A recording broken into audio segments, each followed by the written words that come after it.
Have you ever noticed the same thought playing over and over again in your mind? Maybe it's the inner critic that tells you that you're not enough. Maybe it's the old story that says you don't belong in the room.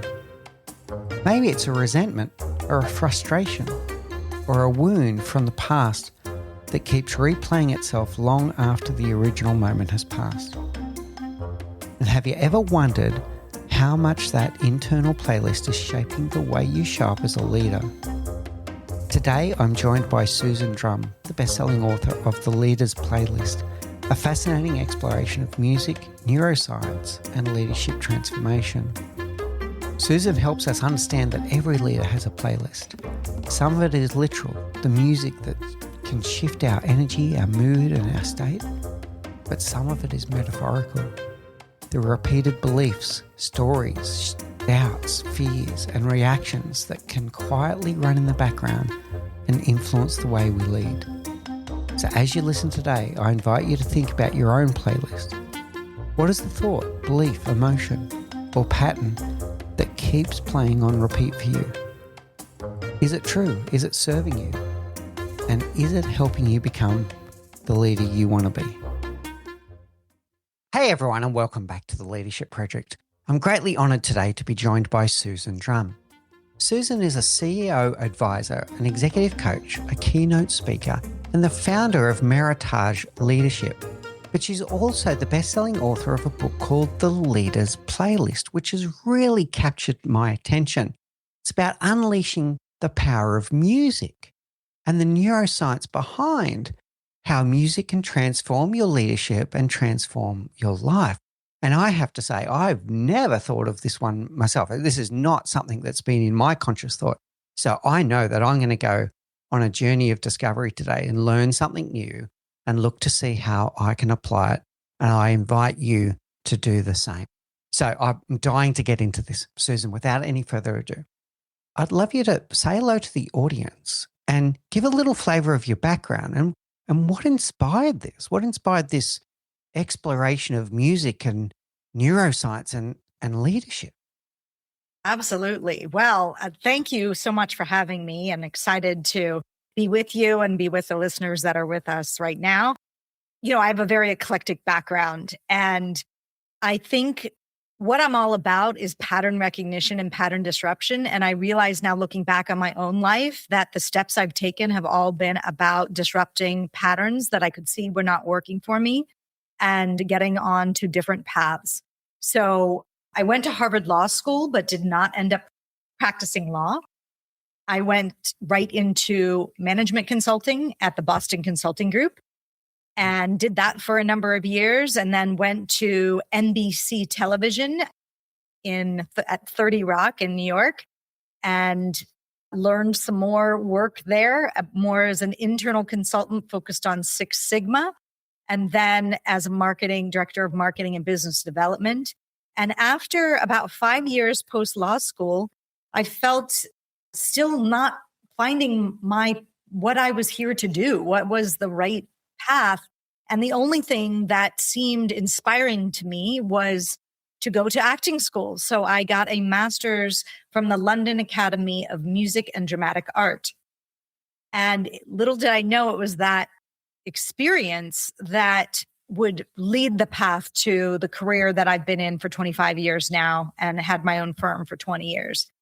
And part of that, as an actor, we learn so much about ourselves as we learn to build skills of empathy, to play these different characters, to deal with the inner critic, that voice inside your head, because that's going to show up when you're on stage. And if you can't be present with your fellow actor because you're worried about how you're looking, that's going to get in the way of your performance. And I kept thinking, gosh, there's got to be a way I could bring this back to the business context, because I'm learning so much on this side.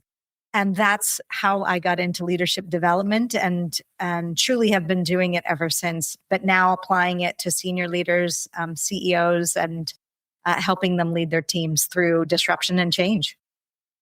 So I'm going to say there's two pattern disruptions that I can see there, Susan. One is it's a huge leap from Six Sigma and process improvement and consulting to become an actor. That's a big left turn. But then the 180 to go, well, hang on a second, all of these things that I've just learned here actually apply back into the business world. So that's an interesting pivot as well. Tell me, pattern recognition, what were the patterns that you were seeing? Like, so you said that you weren't finding you didn't use these words, so I'm paraphrasing a little bit, but you weren't finding purpose or meaning in those early days. So you wanted to pivot, but what were the signs? How did you recognize that, hey, this is just not working? Yeah, I think I was having trouble. I'm a very driven, motivated person, but I was having trouble getting motivated. And I kept thinking, this goes back to why did I not practice law after going to Harvard Law School? Like that's that's also a strange disruption and twist. And I remember working for different law firms and thinking, I'm not going to enjoy this. I'm not motivated by it. I'm fundamentally opposed by some of it. I'm opposed by the lack of efficiency in how it's being run. And all of those things I could feel I was not in alignment with. And I had to make a call, which was a pretty bold call, not to even practice after spending and incurring so much loan debt in this arena to do something different. And I'm glad I listened to that call. And I think that same call came back to me in a way, this deep intuitive feeling that this is not what my life's work is or my purpose.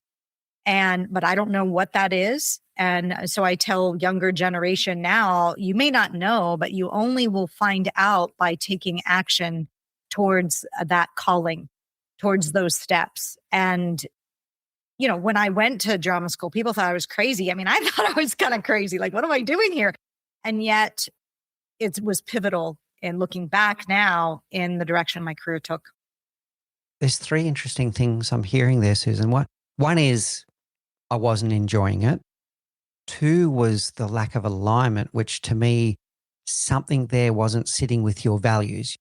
You mentioned the word inefficiency. For other people, incongruence of the work that I'm doing, the company I'm working with doesn't reflect my own personal values. It feels wrong. It just feels wrong. But the third one that was interesting there is a bit of people fall into either, I'm going to say two things, sunk cost fallacy of I've already invested so much of my money and time to become this person that I thought I wanted to be, only to find out it wasn't all that I thought about. So the sunk cost fallacy, people might just stick with it. Or the other one I was thinking when you were talking is societal expectation. Like, so when you said, are you crazy? You're going to drama school? That societal expectation can be very heavy, that people think, well, people expect me to be this person, but that's not who I truly am. How does that sit with you? Absolutely. You have deep and powerful listening skills there. And I think you've identified some of those key moments. I think the one piece I haven't talked about that you could add to that was just noticing how the leaders I was working for, in a way, were demotivating as well versus motivating. And I could see what poor leadership did to me and to those around me. And almost to the point where I was like, what is wrong with me? Like, do I just not want to work? Which is kind of funny now because, so much of my work is my passion. But at the time, I just, now knowing what I know about what effective leadership looks like, I think I can see now those seeds. I had to have those experiences so that I developed the compassion for both leaders and how they're leading others, but also for those they lead who feel stifled or uninspired or, just sort of this sense of lack of engagement. Yeah, okay, I understand really clear here as well. So what could you say to people that are listening to this that might be falling into one or both of those patterns where they're doing something that they don't enjoy or doesn't sit with their values, or they're in a organization with poor leadership, maybe even a toxic culture, but they have invested their life up until this point around their current profession, whatever that may be, and they are thinking, yeah, this Susan, it sounds like exactly what I'm going through right now. what advice could you give to someone that is going to try and pattern interrupt and is going to try and do a left turn? Yeah. Well, one, you probably have some clues about what lights you up already. And so maybe sit with that and explore it a little bit more.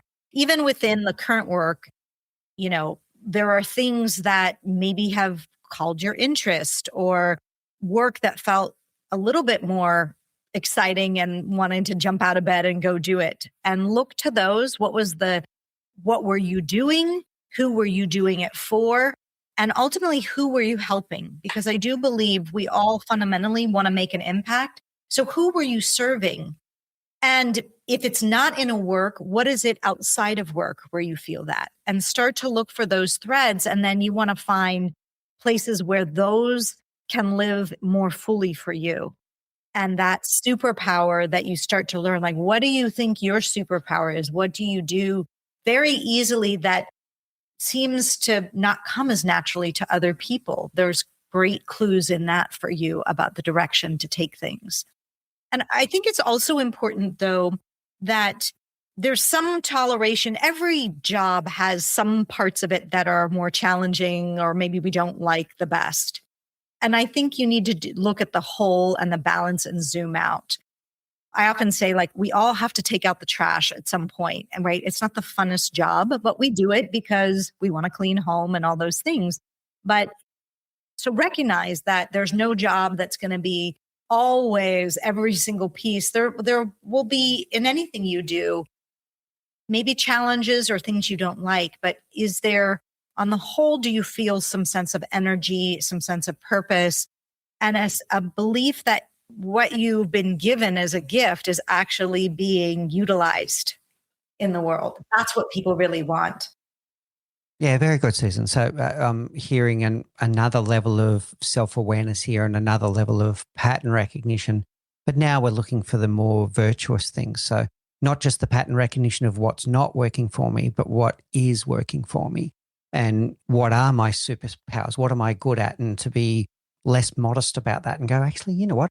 I really am good at this part and it can help another human being. And, who am I serving and what problem am I trying to help them solve is where purpose can start coming.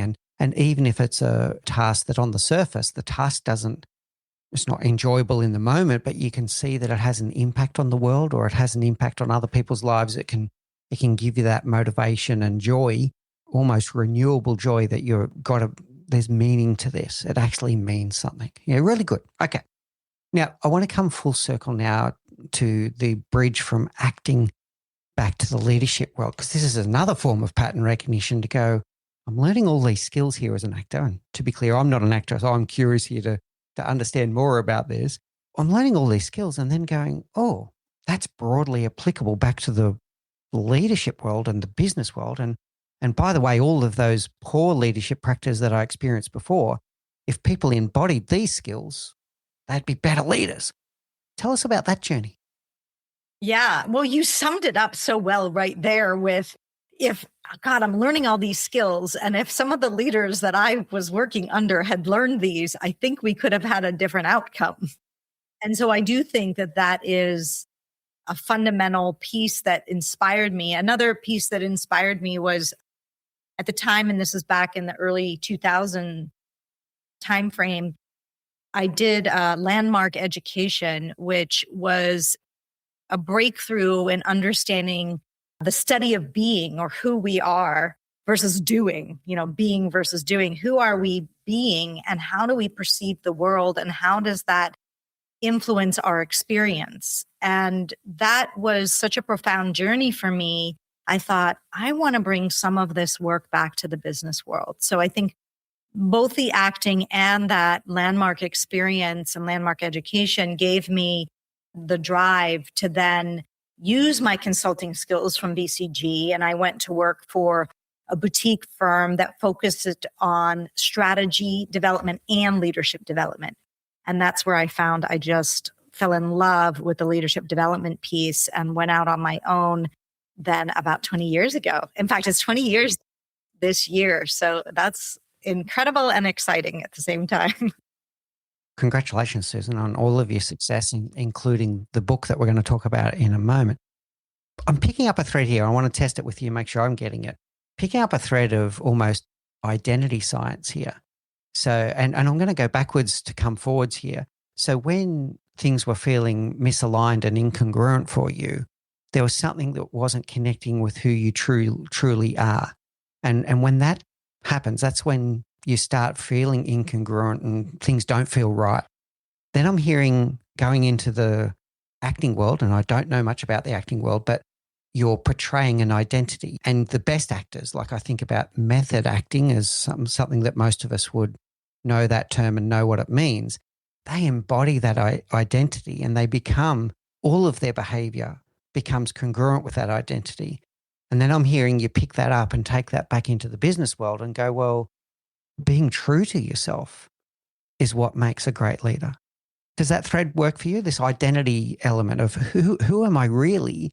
And am I being true to my values, to who I really am? I'm going to say not playing the role of leader today and playing the role that I think like society expects me to play. I'm being true to myself. And when I'm true to myself, I'm then authentic, and then I'm a true leader. How does that sit with you? Does that make sense? Yeah, I think there's something in there. And then there's also an ability to take that, I would say, almost too far. And so what I say that the being true to who you are, at its core, I think the best leaders fundamentally love who they are, love themselves. They're not trying to, what I often see is leaders playing out their childhood wounds in the workplace. Like that's the bottom line. And so we're all on a journey to the self-discovery of how we're going to learn and grow. And those that are on that journey to start to learn to love themselves, then know how to learn to love their people. And at the end of the day, it is through that you truly inspire followership, because people can feel the difference when they're being used as an obstacle, an enabler, or irrelevant. Like if I treat you in that transactional way because it's about me getting what I want, that's not great leadership. And over time is going to be difficult. People are only then doing that for the money or for whatever. They're hoping to get something from you. The leader that's truly inspiring and inspires great followership is the one that you can tell truly cares about the other person, because they've already given that care to themselves. And I've often seen, the more I see leaders comfortable in their own skin, let's say true to themselves from that standpoint, the more powerful leader they are. Where I don't want it to go too far is sometimes I've heard that phrasing to mean to justify, well, that's just who I am. I'm just a really blunt leader that, and I'm being true to myself here. And it's like, no, there's things to work on in terms of noticing what your impact is on others. And if leadership is really about developing the capacity and capability in others, are you being this blunt in service of that, or in service of, because that's actually feeds your ego, right? So yeah, really interesting. Okay. All right. So that's a good trap for us to watch out for in ourselves and in others. I've seen it with people using radical candor in the same way. So either using the term radical candor, or in this case, authenticity, as a license to be a jerk, and then just go, well, that's who I am. No, that's not how to get on in this world. Yeah, very interesting. All right. So this learning to love yourself before you can love others. So there's a lot of self-awareness here, but there's also the ability to be self-compassionate and to be able to know what it takes to nurture your own mindset, your own well-being, so that you can then also do that for others. I like that, Susan.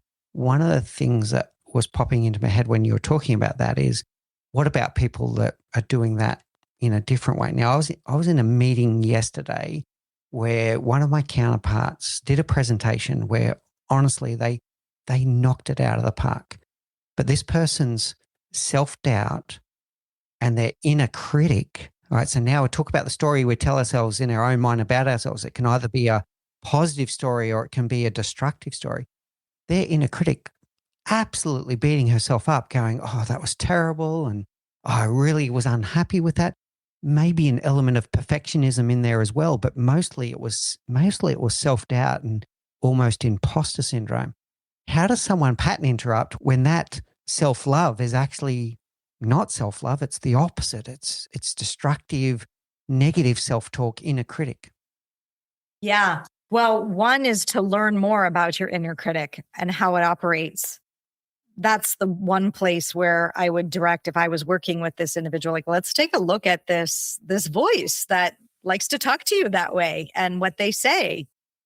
And in doing that, we start to allow the person to create separation between that voice and who they truly are. And when you start to get that separation, the separation allows you to have choice to whether you're going to listen to that or you're going to choose a different path, or you're going to give equal airtime to a voice that you've tampered that says, actually did a great job. Look at the truth of what people are saying, what questions they had, right? Is it true that what this voice is saying to you? But because it's been on a repeat playlist, that is the one that's playing the loudest in the background. And so a leader like that believes like that's the only voice, and it is not the only voice. Yeah. Okay. So what is this voice telling me? And do I know it to be true? This is one of the interesting things for me, Susan. And I've been watching people with imposter syndrome in particular for a while now. And the very definition is persistent self-doubt despite contrary evidence. But those words, contrary evidence, the evidence is there that no, actually you knocked it out of the park, but they're not believing it themselves. And it's hard for them to read the label on the jar from inside of the jar. And no matter how many people tell them, no, that was really good. And it was specifically good in these ways. They still go home going, oh, could have done better.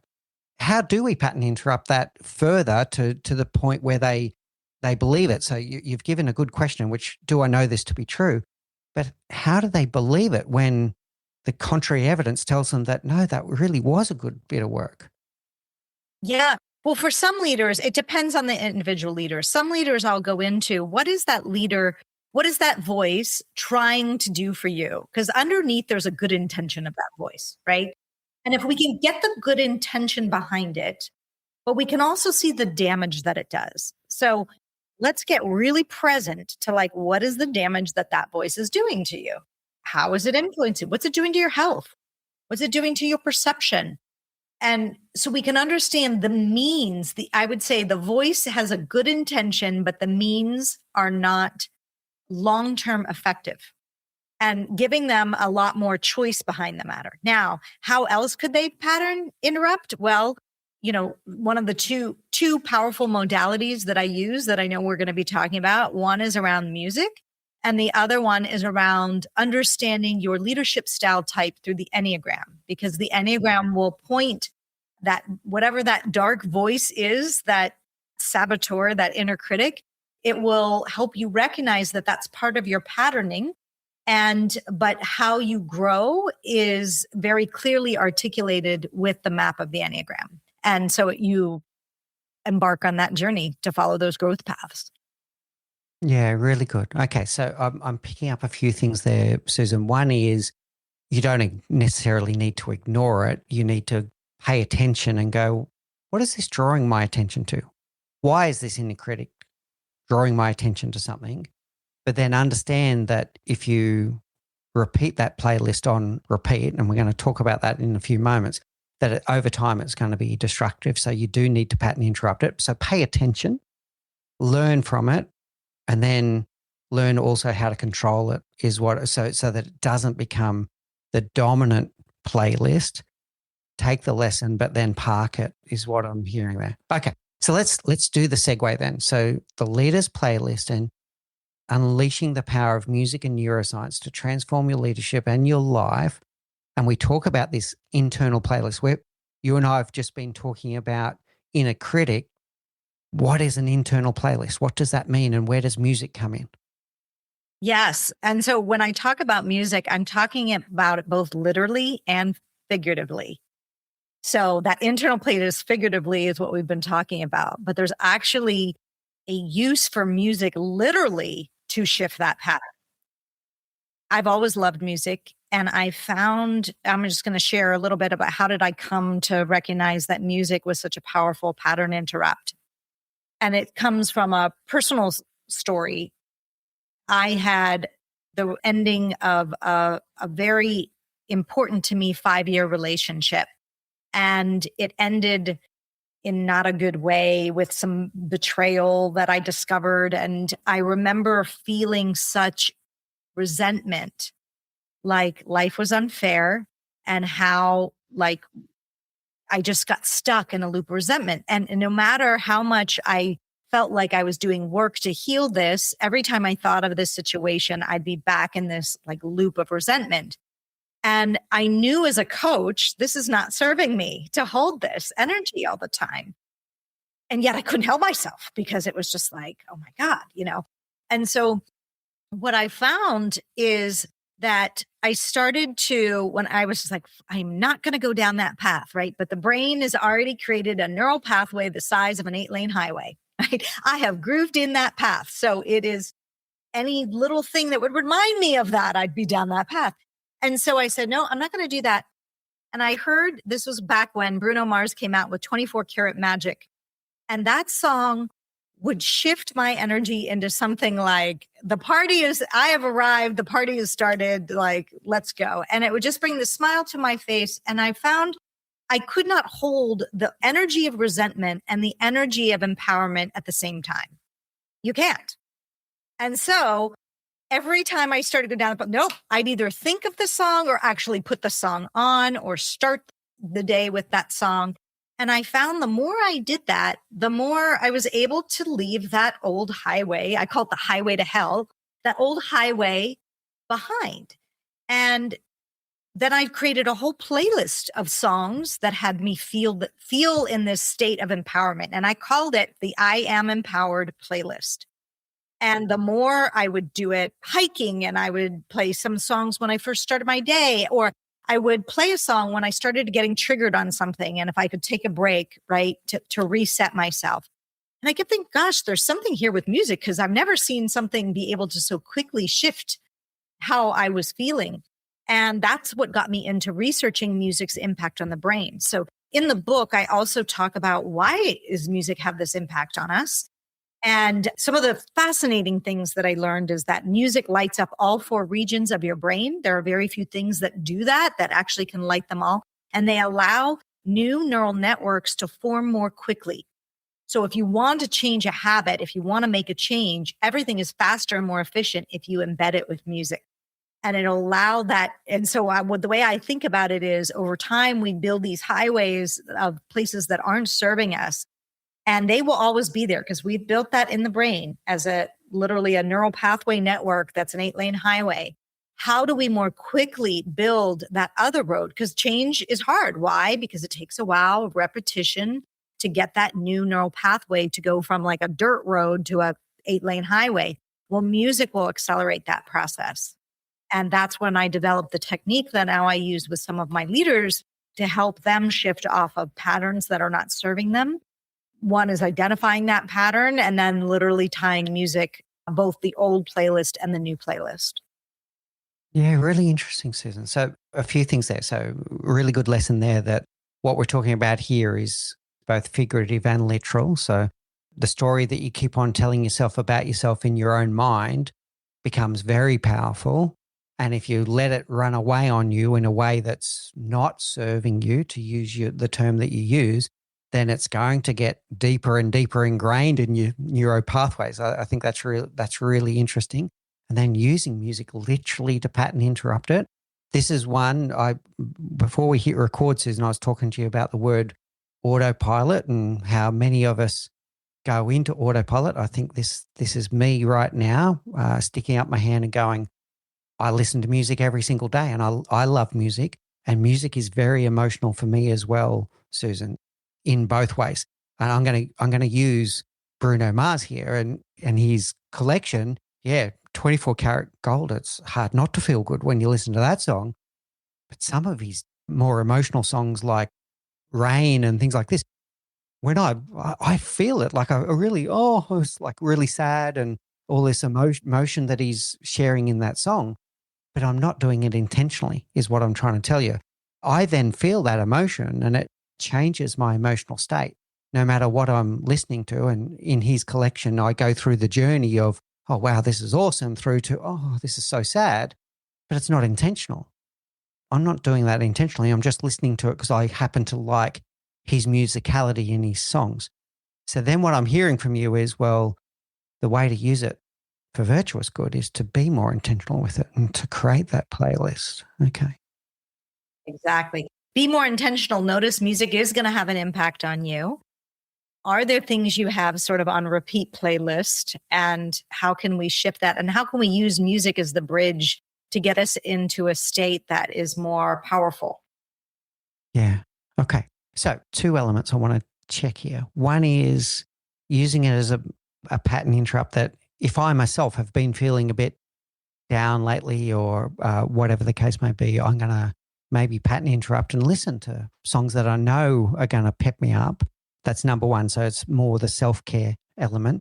But then I'm picturing in my head now that I'm driving to work and I'm going into some meetings, and I know that today I need to be either, could be inspirational, or I need to have a conversation with someone that I've been putting off for a long time, or like thinking about what do I need to show up like today? And instead of just turning the radio on, I'm going to go, right, I need to be inspirational today. So I'm going to listen to uplifting music as I go to work. Is that what I'm hearing? Yes, yes. For the first one, I want to be clear. I'm not suggesting that we don't need to process some of the more depleting emotions. I like to give the example that, it is very important when you feel angry to feel it, because anger has both information and a gift in it. The information in anger is that a boundary has been crossed or a value has been violated. And the gift is then the motivation to reestablish the boundary. If we don't allow ourselves to feel that, we never get that information. So, what I'm more talking about is when we're stuck in a pattern of anger, then just like I got stuck in a pattern of resentment, and resentment is just a form of anger, right? I got stuck in that, and I found like I just kept going on that 8-lane highway. And that is where we want to interrupt and be like, this is no longer serving me and or anyone around me, right? And so I need to find some help for getting off this lane around this road, this particular road. Yeah, I think there's an important lesson there. So if you have been through some kind of trauma, or there's some kind of old wounds that are reappearing, if you don't process it properly, it'll just keep coming back. But the difference here of what I'm hearing from you is if you let it consume you and that's all you can ever think about now, and it happened 5 years ago, you do need to be able to then bring yourself back. So we're not saying don't process trauma. We're saying be in control of how you're going to process that trauma and come out the other end. Is that right? Yeah. Yeah. Intentional about it. Yeah. Intentional about it. And just notice, when it is is it something that you need to really feel to get so that you can move on? Or is it something you feel stuck in a way that's not, I have I think an aversion to stuckness in general. So I'm always looking for how can we get people unstuck from where they feel like, they've tried everything and nothing's working. Yeah. All right. So Susan, look, I can live with what you're saying here, and I can feel it when you're talking about a personal relationship breakdown and how this might work in that sense. But what about in the workplace? Can you give us examples of how this type of these patterns and how we can interrupt those patterns when it comes to the workplace as opposed to personal relationships? Yes, yes. Well, actually, in the book, I really want people to look for examples for themselves. So I give a number of short stories. There are actually 9 of them, because I'm hoping one of them you can see yourself in, like, oh yeah, that's kind of the pattern I've been running.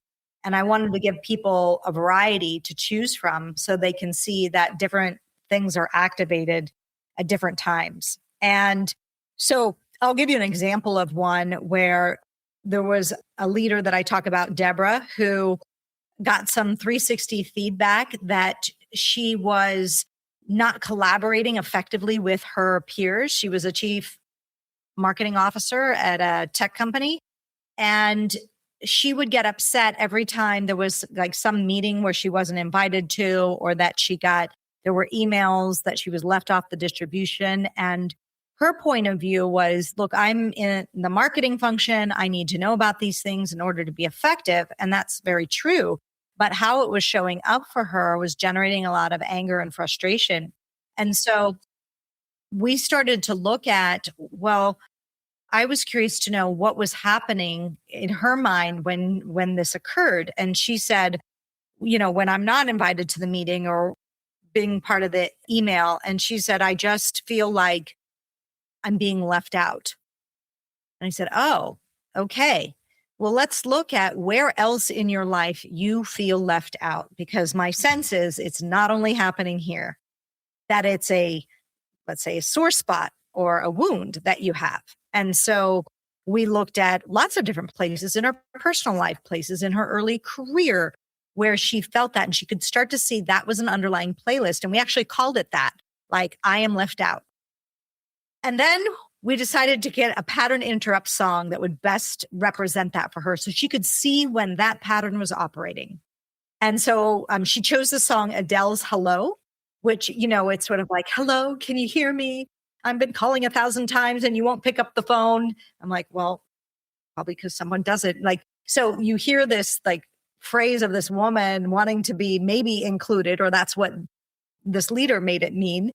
And woe was me, you won't engage me anymore, right? And so this way, when she started to feel that anger come up, she goes, oh, it's there's Adele again. Do I want to be Adele in this moment, right? And so that's the first step, is interrupting the pattern, but then we need to create the new pattern. And so we looked at, what do we want to do instead? And a lot of that was a conversation is, what do you either want to bring or create in the world, or what do you want to be true about yourself? And I like to use I am statements because they're very powerful. So either I am or I create.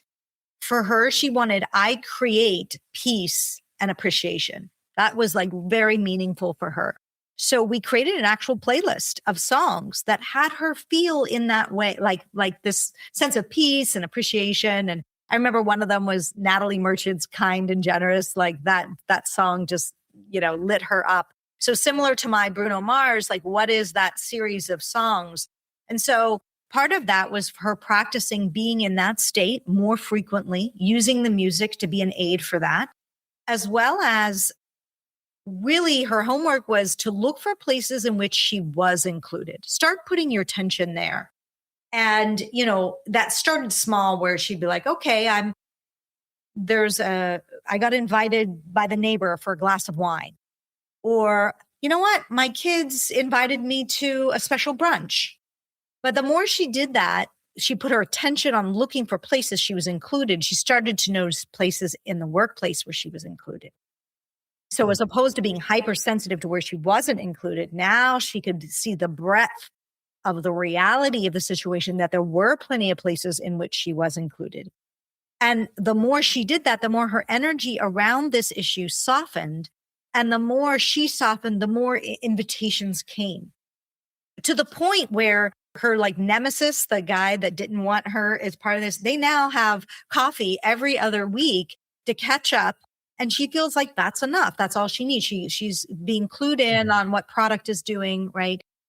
And so it was, but what I want to really point out is, so often people need everyone else to change, but you have no power there. The only power you have is to change you.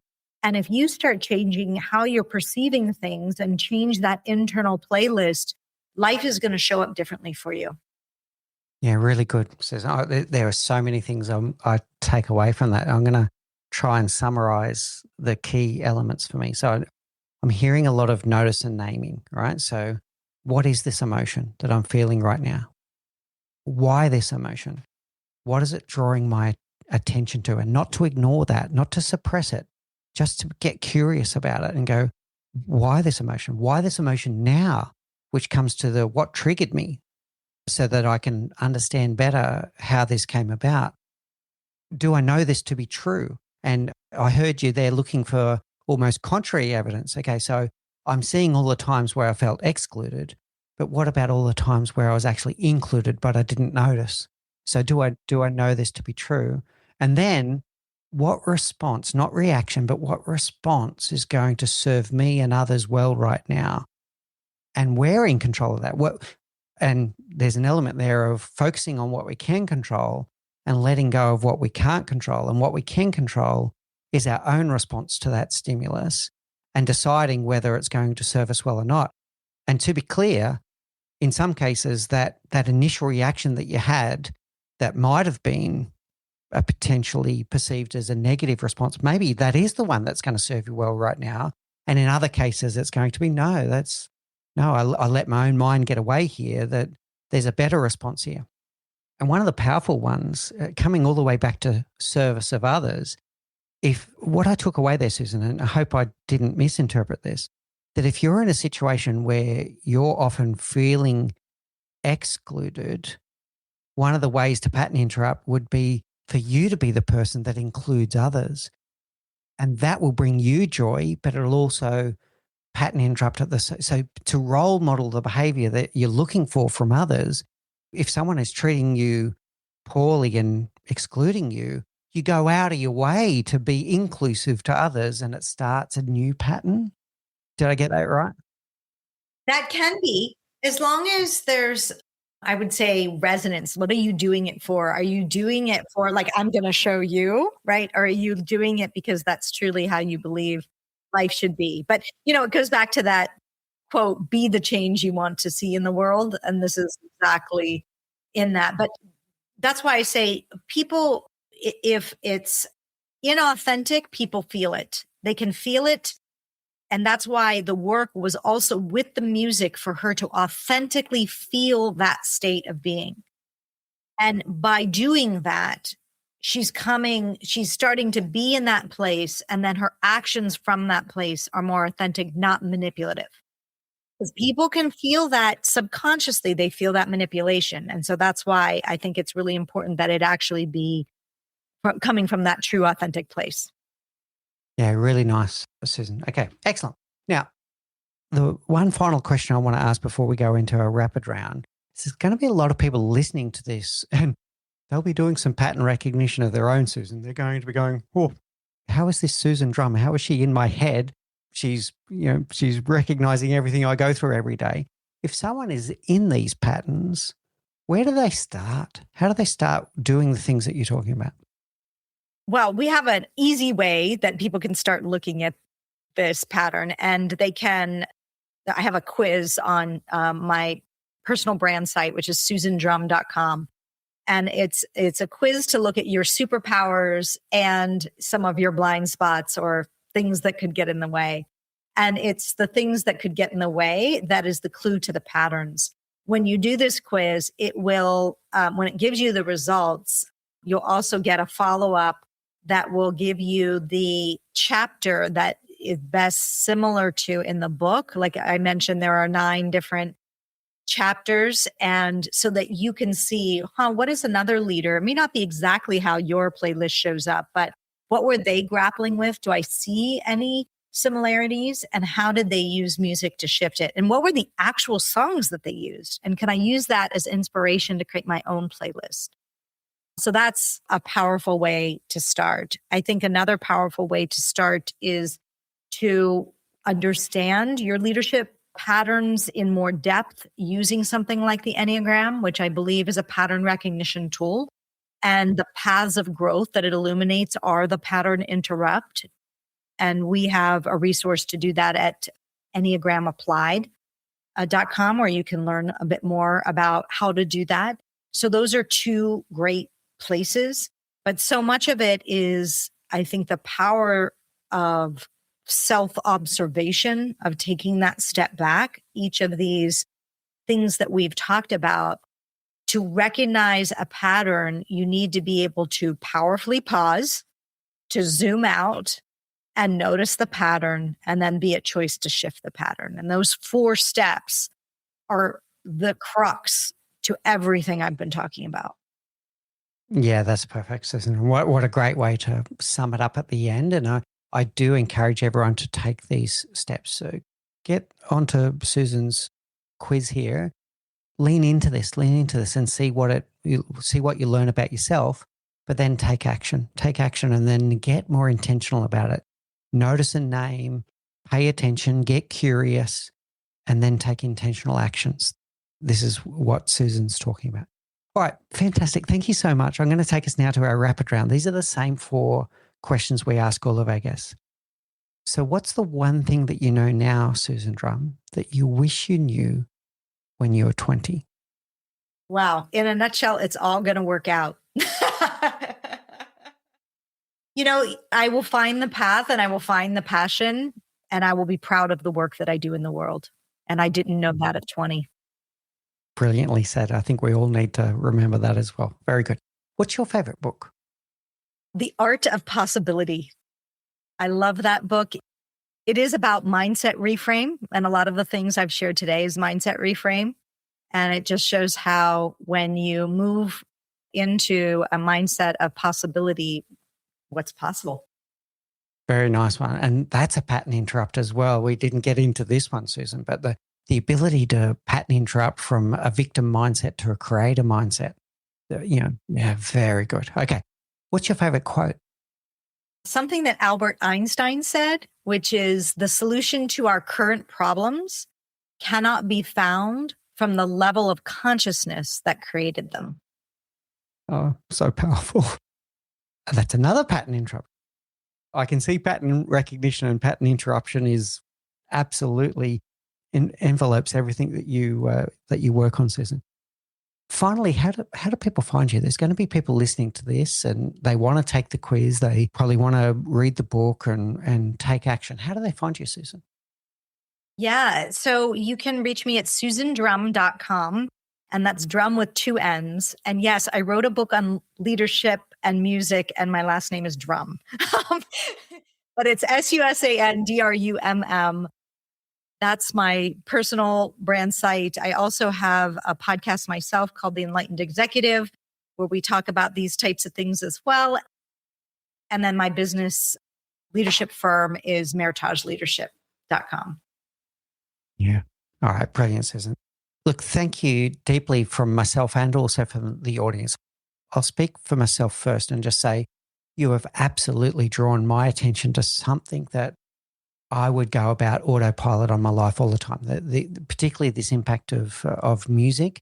And then you've inspired me to take action, to be more intentional about the way that the element of emotional regulation that is a thread through all of this is something that I do practice, but I've never thought about it with adding the element of the pattern interrupts with music, etc. So you've inspired me to take action.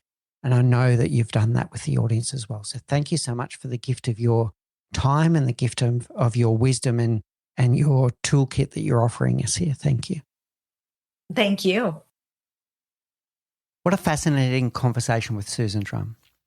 I have to say, I came into this episode curious, but I left with a much deeper appreciation for the connection between music, neuroscience, emotional regulation, and leadership. The idea that really stayed with me is that every leader has a playlist. Sometimes the playlist is energizing. It helps us show up with confidence, optimism, courage, and purpose. But sometimes that playlist is depleting. It might be the inner critic, the imposter syndrome, the old wound, the resentment, the self-doubt, or the story that we are somehow not enough. And if we do not become aware of that playlist, it can start leading on our behalf. That is such an important leadership lesson because the leader's inner world does not stay private. It leaks into the room. It shapes our tone, our presence, our decisions, our relationships, and the experience other people have of us. One of the key lessons from Susan was the importance of pattern recognition and pattern disruption. First, we notice the pattern. Then we need to create enough separation from it to realize that we have a choice. The inner critic may be loud, but it does not have to be the only voice we listen to. The old story may be familiar, but that does not mean it is true. And the emotional reaction may be understandable, but that does not mean it should be allowed to run the meeting. I also appreciated Susan's nuance around difficult emotions. This is not about suppressing anger, sadness, grief, or frustration. Those emotions can carry important information. Anger, for example, may tell us that a boundary has been crossed or a value has been violated. But there is a difference between feeling an emotion and becoming stuck in it. So here is my invitation to you. This week, notice your playlist. Notice the thought that keeps repeating. Notice the emotion that keeps returning. Notice the story you keep telling yourself about who you are, what you are capable of, and what other people think of you. Then ask yourself, is this playlist serving me? Is it helping me lead with energy, presence, and intention? And if not, what new playlist do I need to choose? Because leadership is not about never being triggered. It's about noticing when we are triggered and choosing a more conscious response. Thank you for joining me for this episode of The Leadership Project. If this conversation resonated with you, please share it with someone who may need to interrupt an old pattern and choose a new playlist. And join us next week when I speak with Brad Simmons about the 5 stances of leadership. We move from the internal playlist that shapes how we feel to the leadership stance we choose in the room. When to step up, when to step back, when to step in, when to step down, and how to lead from our center. It is a powerful continuation of this month's theme of becoming more intentional in the way we lead.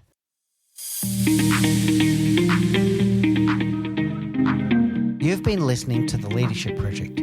If today sparked an insight, don't keep it to yourself. Share it with one other person who would benefit from listening to the show. A huge thank you to Gerald Calabo for his tireless work editing every episode, and to my amazing wife, Say, who does all the heavy lifting in the background to make this show possible. None of this happens without them. Around here, we believe leadership is a practice, not a position, that people should feel seen, heard, valued, and that they matter, and that the best leaders trade ego for empathy, certainty for curiosity, and control for trust. If that resonates with you, please subscribe on YouTube and on your favorite podcast app. And if you want more, follow me on LinkedIn and explore our archives for conversations that move you from knowing to doing.